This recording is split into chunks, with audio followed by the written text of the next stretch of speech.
మంచి మనసుతో ఓపికగా ఉండేవారు నూరంతలుగా ఫలించెదరని చెప్పిన యేసుక్రీస్తు ప్రభు నామములో అందరికి వందనములు. ఇప్పుడు మనం చదువుకునే వాక్యం లోకాసువార్త 8:9-15 వరకు. ఆయన శిష్యుల ఉపమాన భావం ఏమిటని ఆయనను అడుగగా, ఆయన దేవుని రాజ్య మర్మములు ఎరుగుట మీకు అనుగ్రహింపబడి ఉన్నది. ఇతరులైతే చూసి చూడకయు వినియు గ్రహింపకయు ఉండునట్లు వారికి ఉపమాన రీతిగా బోధింపబడుచున్నవి. ఉపమాన భావం ఏమనగా విత్తనం దేవుని వాక్యము. త్రోవ పక్క నుండి వారు వినువారు గాని నమ్మి రక్షణ పొందకున్నట్లు అపవాది వచ్చి వారి హృదయంలో నుండి వాక్యం ఎత్తుకుని పోవును. రాతి నేల నుండి వారు ఎవరనగా వినున్నప్పుడు వాక్యమును సంతోషంగా అంగీకరింతురు గాని వారికి వేరు లేనందున కొంచెం కాలం నమ్మి శోధన కాలమును తొలగిపోదురు. ముండ్ల పొదల్లో పడిన విత్తనములు పోలిన వారు ఎవరనగా విని కాలం గడిచిన కొలది ఈ జీవన సంబంధమైన విచారముల చేతను ధనభోగముల చేతను అణిసివేయబడి పక్వంగా ఫలించని వారు. మంచి నేల నుండి విత్తనములు పోలిన వారు ఎవరనగా యోగ్యమైన మంచి మనసుతో వాక్యముని దాన్ని అవలంబించి ఓపికతో ఫలించువారు.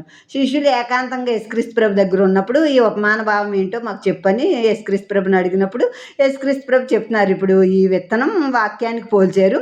ఈ వాక్యం అనే విత్తనం విత్తబడినప్పుడు అనేకుల దగ్గరికి వెళ్తుంది. ఈ వాక్యం అందరికో సువార్త ప్రకటింపబడుతుంది. ఈ రోజున విస్తారంగా ప్రకటింపబడుతుంది. ఇప్పుడు ఈ సువార్త విన్నవారిలో కొందరు ఇలా అయినా అలా వదిలేస్తూ ఉంటారనమాట. అంటే ఈ ఎత్తుకుపోద్ది సాతాను నిన్నది వెంటనే ఎత్తుకుపోద్ది, హృదయంలో ఉండదు అది. అలాగే వాళ్ళు ఇంకా దేవుళ్ళలోకి సాగలేరు. ఇంకా అలాగే రాతి నేలను ఎత్తితే లోతైన విశ్వాసం లేదు, వేరుండదు. రాతి నేలలో వేరుండదు కదా లోపలికి వెళ్ళటానికి. కానీ వాళ్ళు సంతోషంగా విన్నప్పుడు మరి దేవుని వాక్యం ఎంత బాగుంటుంది, మధురమైన వాక్యం విన్నప్పుడు సంతోషంగా వింటారో కానీ ముందుకు సాగలేరు. లోతైన విశ్వాసంతో వారు సాగలేరు.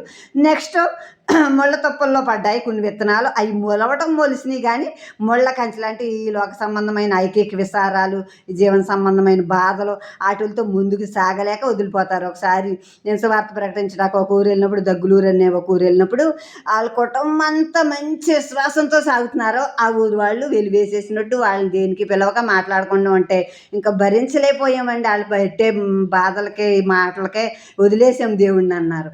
ఎంత బాధ అనిపించిందో నాకు నిజంగా అయితేని.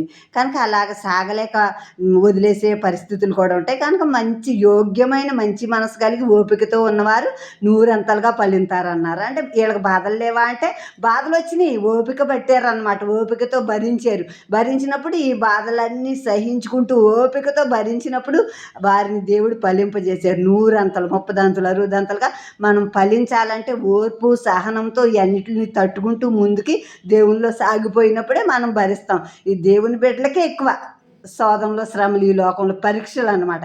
ఈ పరీక్షలు పాస్ అవుతేనే కదా ఉన్నతమైన చదువులకు వెళ్తాం. తర్వాత ఉద్యోగాలు, ప్రమోషన్లు ఇవన్నీ పొందుకోవాలంటే ఈ పరీక్షలు తట్టుకుని ఓపికతో ఫలించాలి.